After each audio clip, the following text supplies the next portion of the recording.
Assalamualaikum warahmatullahi wabarakatuh dan selamat sejahtera. Semoga murid-murid berada dalam keadaan sihat sejahtera bersama keluarga di rumah. Pada kali ini, cikgu ingin berkongsi tentang tips-tips untuk menulis ulasan dalam penulisan bahagian B supaya murid-murid mendapat markah yang terbaik. Berapa markah terbaik? Tentulah nak 15 markah kan? Okey, jadi hari ini cikgu akan berkongsi tentang tips-tips menulis ulasan dengan baik. Jom kita teroka bersama-sama. Okey, ulasan. Apa dia ulasan? Ulasan ialah mengulas bahan sastra atau bahan bukan sastra. Yang kedua, bahan rangsangan sama ada bahan grafik ataupun bukan grafik. Bahan grafik seperti carta, seperti jadual, seperti iklan. Itu semua adalah bahan grafik. Manakala bahan bukan grafik tentulah bentuk tulisan seperti petikan.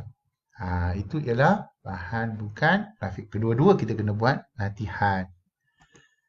Seterusnya menulis ulasan mestilah dalam perenggan.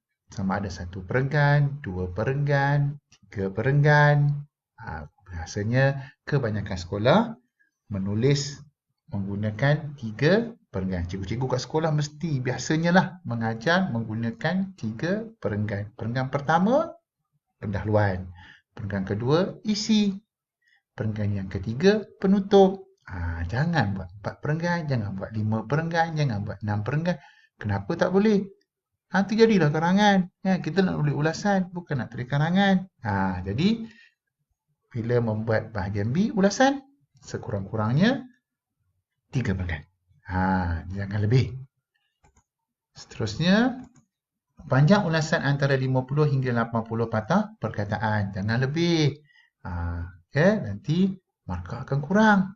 Jangan nak dapat tepat-tepat 80 tu susah lah kan. Setakat lebih sikit-sikit tu okey lah. 50 hingga 80 patah perkataan untuk sekolah kebangsaan, manakala sehingga 70 patah perkataan bagi sekolah SJK, Sekolah Jenis Kebangsaan Cina ataupun Sekolah Jenis Kebangsaan Tamil. Seterusnya, 15 markah diperuntukkan untuk bahagian ini. Ini sama. Sekolah jenis kebangsaan ke, sekolah kebangsaan ataupun sekolah jenis kebangsaan, kedua-duanya markah sama. 15 markah. Ini yang cikgu nak kongsikan hari ini. Macam mana kita nak dapat 15 markah? Mesti nak 15 markah kan? Okay, kita terokai sama. Okay, langkah menulis ulasan macam biasa. Mula-mula mesti baca dan teliti kunci soalan. Cari kehendak soalan. Yang kedua, baca petikan atau analisis bahan grafik atau bahan bukan grafik. Analisis, tengok apa perkara-perkara penting yang terdapat. Yang seterusnya, bulat atau garisi isi tersurat dan cari isi tersirat. Macam mana dapat isi tersirat? Kita ingat suka.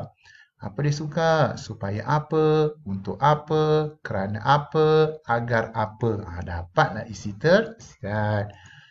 Tulis ulasan dengan masukkan penanda wacana supaya penulisan itu menjadi menarik. Kita ingat asdaq. Nanti cikgu terangkan. Lebih teliti apa dia asdaq. Kemudian semak ulasan. Cikgu guna kaedah sepit ataupun kaedah petai. Mesti murid tu tanya, apa dia sepit? Apa dia petai? Cikgu terangkan. Teknik sepit. Apa dia teknik sepit? Selepas menyiapkan ulasan, murid-murid semak ulasan murid-murid dengan teknik sepit. Struktur ayat. Perhatikan ayat itu betul atau tidak. Terutamanya ayat pasif. Penggunaan di dan oleh itu tepat ataupun tidak. Ejaan kena betul. Kadang-kadang tersilap mengeja. Martabak. Murtabak. Mana ejaan yang betul? Cuba fikir mana betul. Kita biasa murtabak. Sebenarnya martabak. Jadi ejaan. Ejaan tu kena betul. P, penggunaan kata. Kata digunakan itu tepat atau tidak. I, imbuhan. Merbahaya dengan berbahaya. Mana yang betul imbuhannya? Mana ada imbuhan sepatutnya berbahaya. Bukannya merbahaya. Sepatutnya berbahaya. Jaga penggunaan imbuhan. Tanda baca. Huruf kecil, huruf besar.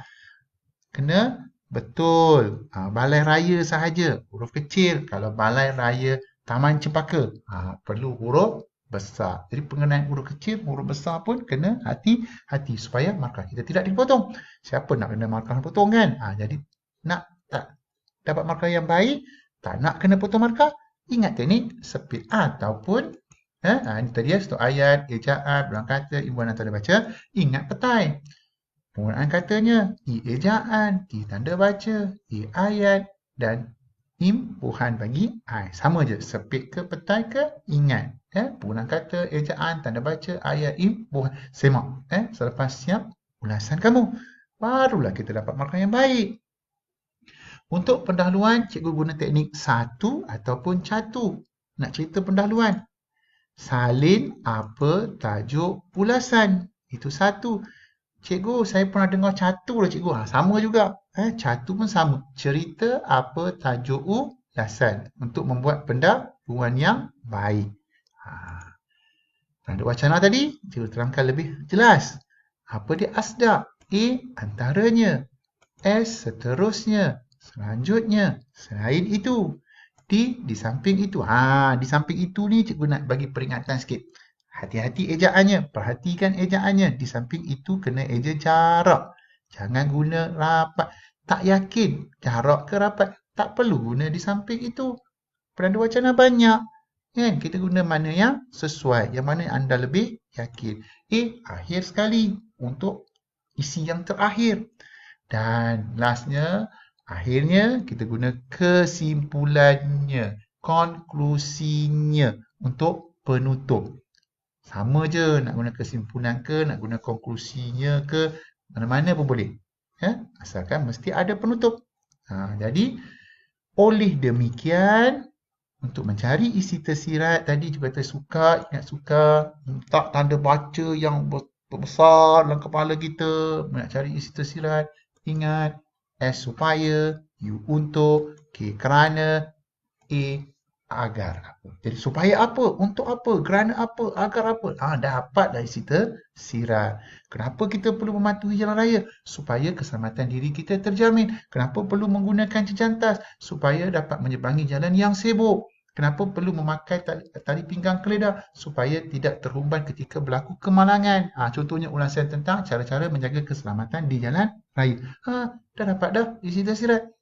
Susah ke? Senang je kan? Ingat, suka. Okay, formula menulis ulasan. Apabila murid-murid dapat soalan ulasan, tulis dekat tepi. Pasak. Format bagi menulis ulasan mesti ada pasak. Apa dia pasak? P pendahuluan tadi. Cikgu dah ajar tadi. Ingat satu. Ingat catu. Salin apa tajuk ulasan. Cerita apa tajuk ulasan.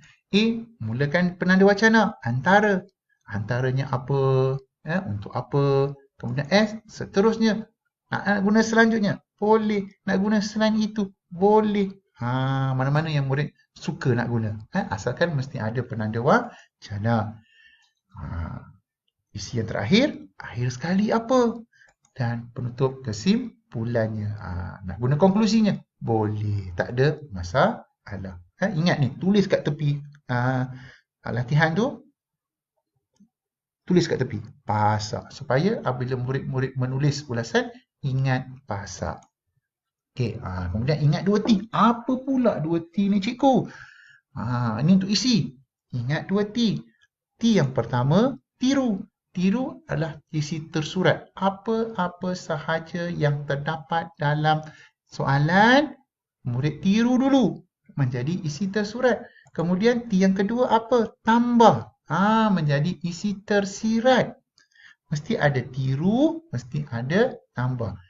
Mesti ada tersurat, mesti ada tersirat. Masih tak apa-apa nampak kan? Nanti juga akan terangkan dalam cara kita menulis ulasan. Okey. Jadi tips untuk ulasan yang tentang cara-cara, langkah-langkah.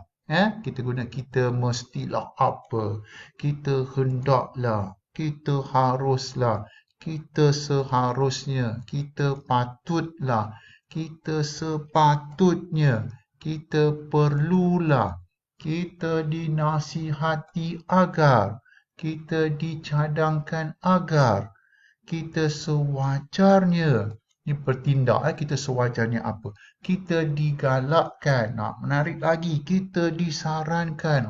Ini panduan lah. Nak guna semua ke? Tak adalah nak guna semua kan. Ini sekadar panduan. Kalau ulasan itu tentang cara-cara, tentang langkah-langkah mengatasi. Okey. Kita tengok macam mana kita nak membuat tulis ulasan yang baik. Katakanlah, tulis ulasan tentang poster kempen keselamatan jalan raya dalam perenggan. Ini adalah kempen keselamatan jalan raya. Dia bagi maklumat pandu cermat, jiwa selamat. 1. Matikan telefon bimbit. 2. Pakai tali pinggang keledar. 3. Patuhi had laju. Ini had laju. Had laju ni had laju. Ingatlah orang tersayang. Anda mampu mengubahnya. Dia bagi gambar. Apa-apa sahaja bahan yang terdapat pada soalan, ini namanya isi tersurat. Okey, ingat 2 T tadi. Tiru isi tersurat tambah menjadi isi tersirat. Okey. Ini tajuk. Kempen keselamatan jalan raya. Ini boleh jadikan sebagai pendahuluan. Cerita apa tajuk ulasan. Ini jadikan sebagai pendahuluan. Nanti aku tunjukkan lebih jelas. Okey. Ni yang pertama. Matikan telefon bimbit. Tiru dulu. Mematikan telefon bimbit ketika memandu. Tengok, perhatikan juga tadi. Kita guna imbuhan yang betul. Sini matikan. Jadi bila kita menulis, kita guna mematikan telefon bimbit ketika memandu. Dia dah jadi ayat. Tiru dulu. Kemudian baru tambah. Kenapa kita perlu mematikan telefon bimbit? Agar dapat memberi tumpuan semasa memandu. Baik. Cuba murid-murid fikirkan. Tambah tadi. Agar dapat memberi tumpuan semasa memandu. Ada tak dalam gambar ni? Tak ada kan? Ini yang cikgu masukkan dengan tambah. Perlu kita tambah untuk menjadi isi tersirat. Okey, tengok seterusnya pula. Okey. Pakai tali pinggang keledar. Tiru dulu. Memakai tali pinggang keledar sebelum memandu. Kenapa? Fikir sukar tadi. Supaya apa? Untuk apa? Kerana apa? Agar apa? Apa sesuai? Ambil untuk pula. Untuk menjaga keselamatan. Tak ada dalam gambar. Dah menjadi isi tersirat. Kita tambah. 3. Patuhi had laju. Okey, tiru. Mematuhi had laju yang dibenarkan. Tambah. Kenapa? Supaya kenderaan mudah dikawal. Dan pandu cermat jiwa selamat. Tiru juga. Tiru, memandu cermat agar diri selamat. Kenapa? Supaya tiba di destinasi dengan selamat. Jadi, faham tak konsep kita tadi?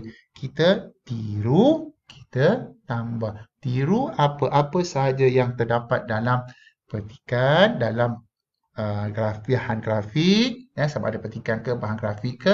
Tiru dulu, kemudian baru tambah untuk mencari isi tersirat. Jadi, bila kita tulis, ini peringkat pertama. Poster menunjukkan kempen keselamatan jalan raya yang diadakan untuk mengurangkan kadar kemalangan jalan raya. Mana kita dapat tadi? Daripada tajuk. Terus dia tulis. Cikgu, saya nak buat macam ni. Kempen keselamatan jalan raya sering diadakan untuk mengurangkan kadar kemalangan jalan raya. Boleh tak cikgu? Boleh. Asalkan kamu menulis tentang tajuk ulasan itu. Ini cara penulisan saja. Yang penting, pendahuluan kamu mestilah berdasarkan tajuk ulasan. Ni isi dia pula. Perenggan yang kedua. Antaranya kita hendaklah mematikan telefon bimbit ketika memandu agar dapat memberi tumpuan semasa memandu. Ada tiru tadi, ada tambah. Seterusnya, kita perlulah memakai tali pinggang keledar sebelum memandu untuk menjaga keselamatan diri. Kalau kita tambah keselamatan diri contohnya. Selanjutnya, kita sewajarnya mematuhi had laju yang dibenarkan supaya kenderaan mudah dikawal. Tiru tadi, memandu sewajarnya mematuhi had laju yang dibenarkan. Tiru. Tambah supaya kenderaan mudah dikawal. Okey, akhir sekali kita disarankan agar memandu dengan cermat agar diri selamat supaya tiba di destinasi yang tuju dengan selamat. Dan penutup, kesimpulannya kita perlulah mengikuti saranan kempen ini agar kemalangan dapat dielakkan. Ada 3 perenggan. Boleh faham teman murid? Tiru, tambah. Ini contohnya. Okey, jadi itulah sahaja perkongsian penulisan bahagian B pada kali ini. Cikgu berharap kalian memperoleh ilmu tentang penulisan. Mendapat berapa markah tadi? Mendapat 15 markah. Okey, jadi yang kuning itu pundi, yang merah itu saga, yang baik itu budi, yang indah itu bahasa. Semoga kita berjumpa pada sesi akan datang. Sekian, terima kasih.